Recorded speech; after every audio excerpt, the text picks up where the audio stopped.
Good day, students. Welcome to Mathgotserved.com. In this clip, we're going to be taking a look at the formulas for 2D geometric shapes and how to use those formulas to find the areas and perimeter or circumference if it applies to a circle. All right, the first geometric shape we're going to look at is a circle. So this is a geometric shape right here. This is a circle. Now, what's the formula for the area and perimeter of a circle? Let's start with the area. So to find the area or perimeter of a circle, you need the radius. So the segment from the center of the circle to the circumference is called the radius. So the area is given by pi times radius square. All right, remember that pi is an irrational number. So using pi is just a representation of the exact form of the irrational number 3.14059, and it goes on and on forever. All right. For a circle, the perimeter or the distance around the circle is also known as the circumference, c, and that is given by the formula 2 times pi times radius, 2 pi r. All right, the next geometric figure we're going to be looking at is a triangle, as illustrated here. Triangle, a three-sided polygon, right? Okay, so let's say we have a triangle with height h. So remember, the height is the perpendicular distance from the base to the vertex above the base. So that's why it's out here. And then let's say the sides of the triangle are given by, let's say this side is A, and then this side right here is B, and this side right here is C. So what is the area of a triangle? The area of a triangle is half of the base. So wherever you call the base, the height has to be the perpendicular distance from that base, or the extension of that base to the vertex above that base, okay? Half of the base times the perpendicular height. Notice A and C are slanted. Those are not the perpendicular heights, okay? Notice how this segment right here, H, is perpendicular to this base. That's why it's called the height. All right. If it were in the interior of the triangle, it wouldn't connect with the vertex. That's why you have to put it outside so that it connects with the vertex above the base and perpendicular to the base. All right. So there goes the area, 1/2 base times height. And then the perimeter of a circle is the sum of the sides, the length of the three sides. So it's A plus B plus C. So A plus B plus C gives you the perimeter of the triangle. All right, so let's take a look at the next geometric shape. This is a quadrilateral. We're going to be looking at quadrilaterals for the next few examples.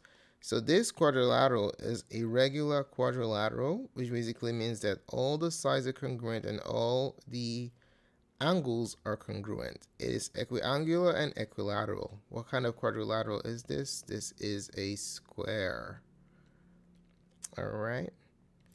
Okay, so let's take a look at the formula for the area and perimeter of a square. So let's say the side length is S. All right, one side measures S. That's all you need. The area is S square.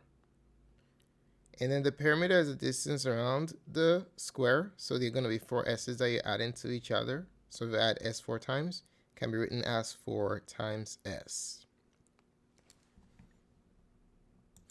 All right, the next shape we're going to be looking at is an equiangular parallelogram. All the angles are the same. You notice for a square, all the angles and sides are the same, right? But for this one, all the angles are all 90, 90, 90 degrees. So if that's the only condition, ladies and gentlemen, what we have is a rectangle. Okay? For the practice problems we're going to be working on, one of your tasks will be to identify the given figure. All right? So this that we have right here is a rectangle. Let's go ahead and specify what the dimensions are. So this is the length, and this is the width. So just something to keep in mind for rectangles, that opposite sides are congruent, all right, and all the four angles are congruent. This is a special case of a parallelogram. All right, so what is the area of a rectangle? The area of a rectangle is given by length times width. How about the perimeter? The perimeter is given by left and the right. If you add the left and the right, you doubling the lengths, two lengths, because opposite sides are congruent. And then plus top and bottom, all right? They were congruent, so you just double the width. 2 length plus 2 width is the perimeter of a rectangle. All right, the next geometric figure we're going to be looking at is an equilateral parallelogram. Remember, a rectangle is an equiangular parallelogram where all the angles are the same. But this geometric figure right here is an equilateral parallelogram where all the sides are congruent and opposite sides are parallel. All right, so what is this called? This figure is called your rhombus. Okay, so what is the area and circumperimeter of a rhombus? All right, so to find the area of a rhombus, we need to know the lengths of the diagonals. All right, so let's say the vertical diagonal is length P, okay, and the horizontal diagonal is length Q. I'm just putting it outside. All right, and then let's say the side length of this rhombus is S units long. So what is the area? The area of a rhombus is simply given by P times Q, the product of the diagonals divided by 2. Okay? And then for the perimeter, you notice that it's similar to one of the formulas that we have just seen. The perimeter of a rhombus is 4s. You're adding 4 sides of the same measure. Okay? Does it look familiar to something that we have before? Certainly. It's the same as the area of a square. Okay? So the similarity between a rhombus and a square is that all 4 sides are congruent. Remember, a square inherits the properties of both the rhombus being equilateral and also the rectangle being equiangular.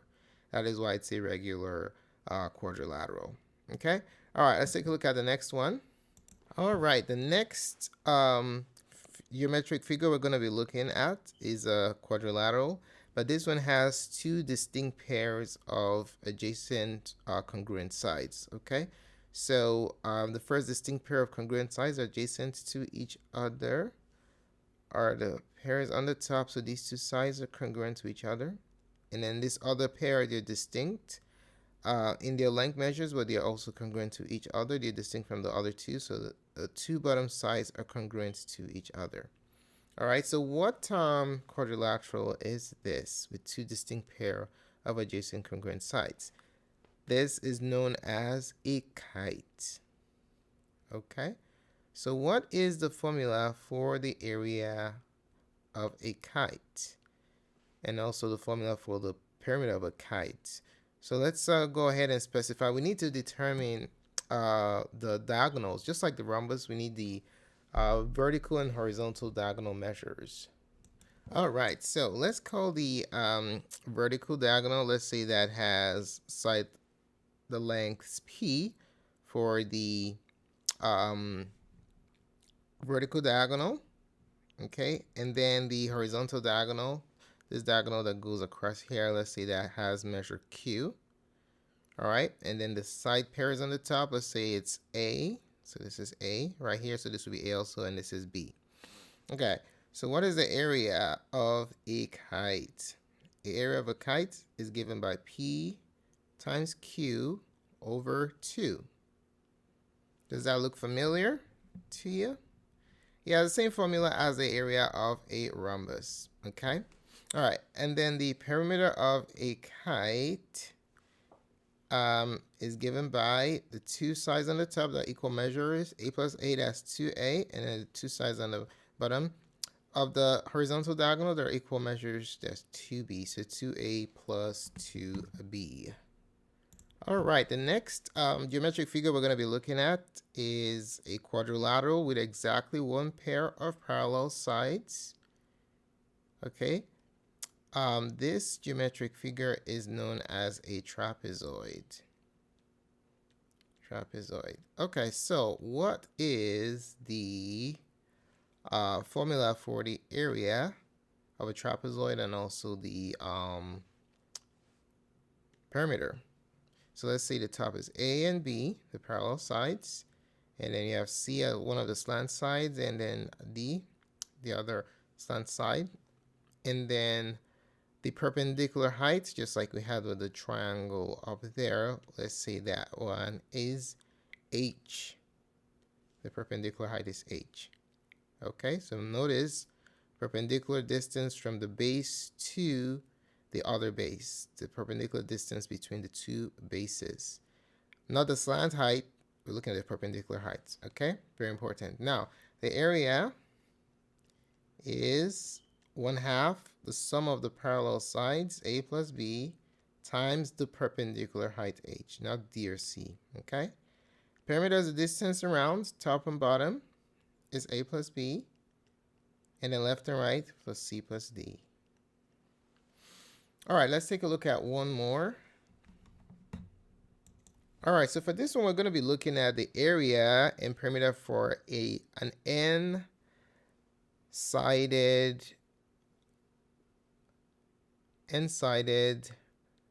regular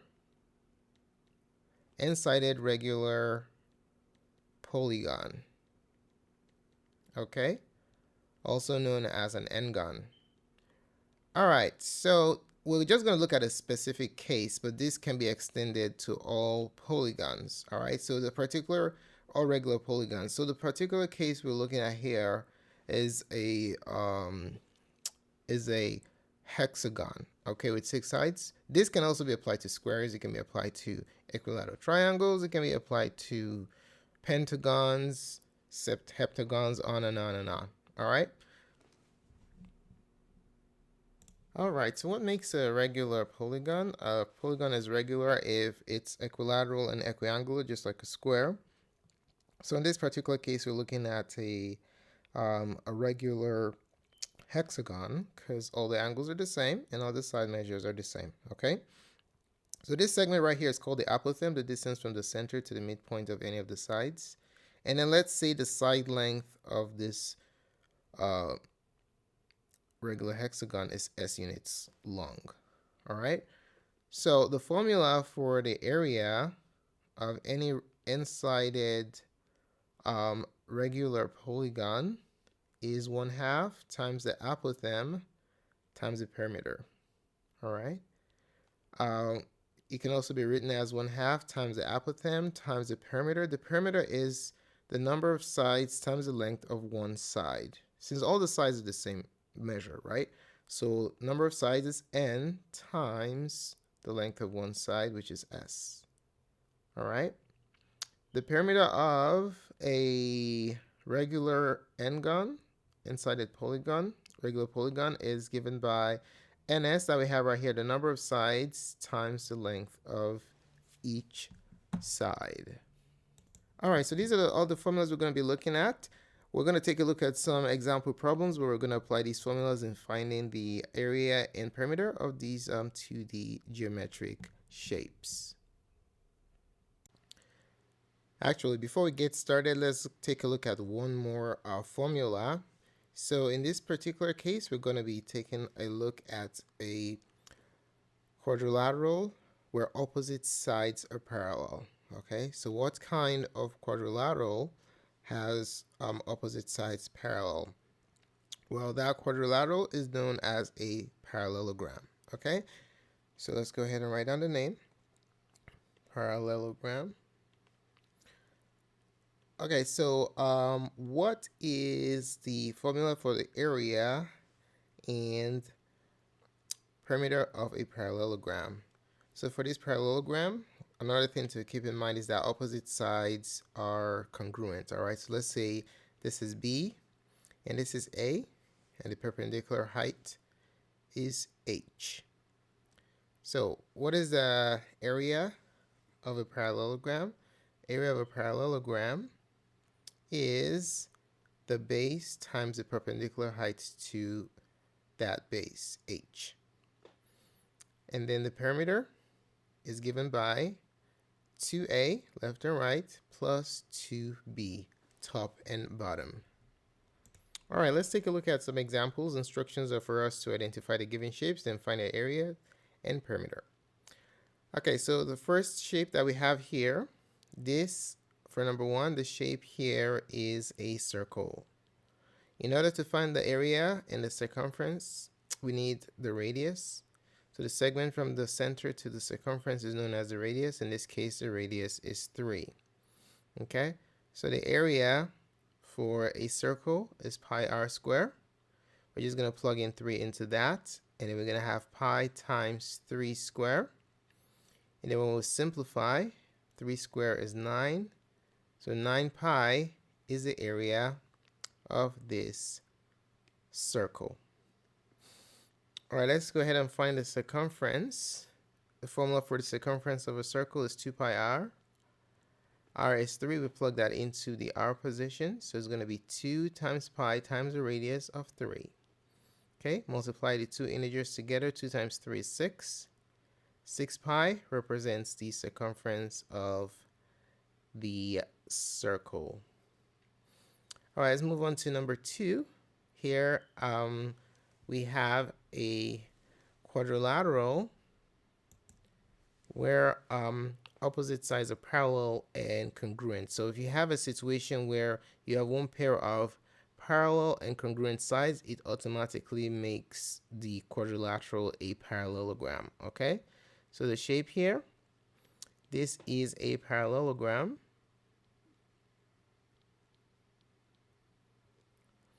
And then to find the area of a parallelogram, we basically need B and H. So this is the base B, and this is A, and this is the perpendicular height H. Okay, so if we want to find the area of a parallelogram, is base times the perpendicular height from that base, H. So it's going to be 2 times 3, and your area for your parallelogram is 6 square units. All right, now let's look at the perimeter of the parallelogram. So the perimeter of a parallelogram is given by 2a, left and right, plus 2b. We don't need the perpendicular height here, just for the area, okay? So we have 2 times 2 plus 2 times 4. Well, simplify that. Well, let's switch that around. Still gonna get the same answer, but let's be specific, precise. So a is 4, so 2 times 4 times 2 times 2. All right, when we work this out, 2 times 4 is 8, plus 2 times 2 is 4. 8 plus 4 is 12, and that's the perimeter of our parallelogram. All right, for number 3, we have an equiangular parallelogram. All 4 angles are the same, so what kind of shape is this? What kind of parallelogram is equiangular with all 4 sides measuring 90 degrees? Well, this, ladies and gentlemen, is a rectangle. Okay, to find the area of a rectangle and the perimeter, we just need the length and the width. All right, let's call this the width and the length. All right, so the area, formula for area of a rectangle is length times width.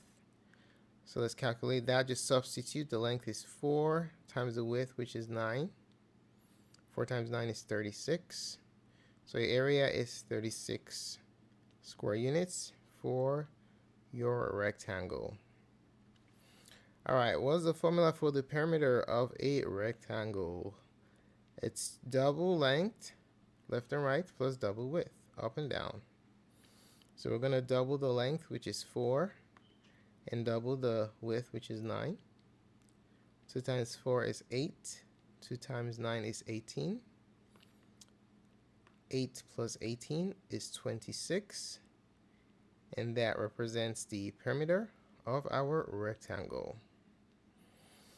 All right, let's take a look at question number 4. We have a regular polygon. In this case, it's a pentagon, a 5-sided regular polygon. So the shape here is a pentagon. All right, so to find the area of a pentagon and the perimeter, for the area, we need the apotheme, right? So the apotheme here is 2, the distance from the center to the midpoint of one of the sides. You'll also need the side measure S, which is 3. And the number of sides is 5 because it's a pentagon. All right, so the area is 1/2 AP, or 1/2 ANS. I'm going to use 1/2 ANS for this one, okay? So 1/2 times A, which is 2 times number of sides, times the side, which is 3. All right, so these two 2's divide out. 5 times 3 is 15 square units, so that's your area of the pentagon. Okay, now we're going to find the perimeter of your pentagon. The perimeter of the pentagon is just the number of sides times the measure of each side, NS. All right, N is 5 because you have 5 sides for a pentagon, and the measure of each side is 3. Okay, so 5 times 3 is 15. 15 units is the perimeter of your pentagon.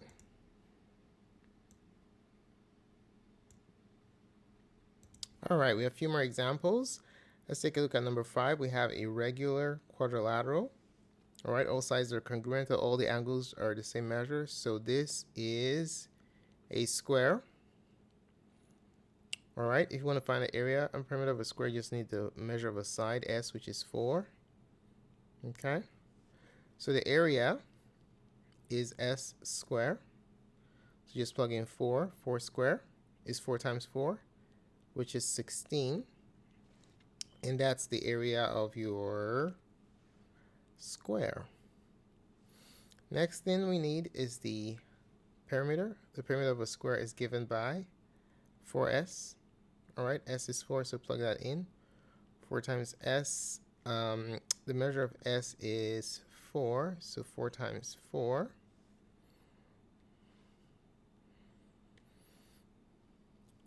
So 4 times 4 is 16. So there goes your perimeter right there. Okay, now let's take a look at number 6. We have an equilateral parallelogram. Okay, so what's that called? An equilateral parallelogram is a rhombus. So to find the area, we need P and Q. So P, let's call the vertical diagonal P. We need Q also. Let's call this Q. And then when we're looking for, so Q is 6, when we're looking for the circumference, no, the perimeter, we need S, which is 5. So this is S right here. Okay. All right, so let's find the area first. Area is PQ over 2.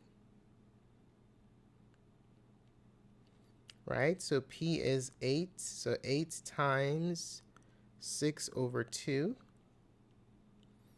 All right, using PEMDAS, you multiply the top first. 8 times 6 is 48 over 2. 48 over 2 will give us the area. The area is 24 square units. Okay. A perimeter. What's the perimeter of a rhombus? It's just the same as the perimeter of a square is 4 times S. So 4 times the measure of each side. The measure of each side is 5. So 4 times 5 is 20. And that's your perimeter of your rhombus. Okay, let's move on to number 7. So for number 7, we have a quadrilateral with 2 distinct pairs of congruent adjacent sides. Now, what is that figure called? For number 7, that figure is called a kite. Okay, so to find the area of a kite, we need to know P and Q. So let's call this P, the vertical diagonal. P is 21. And then Q, the horizontal diagonal.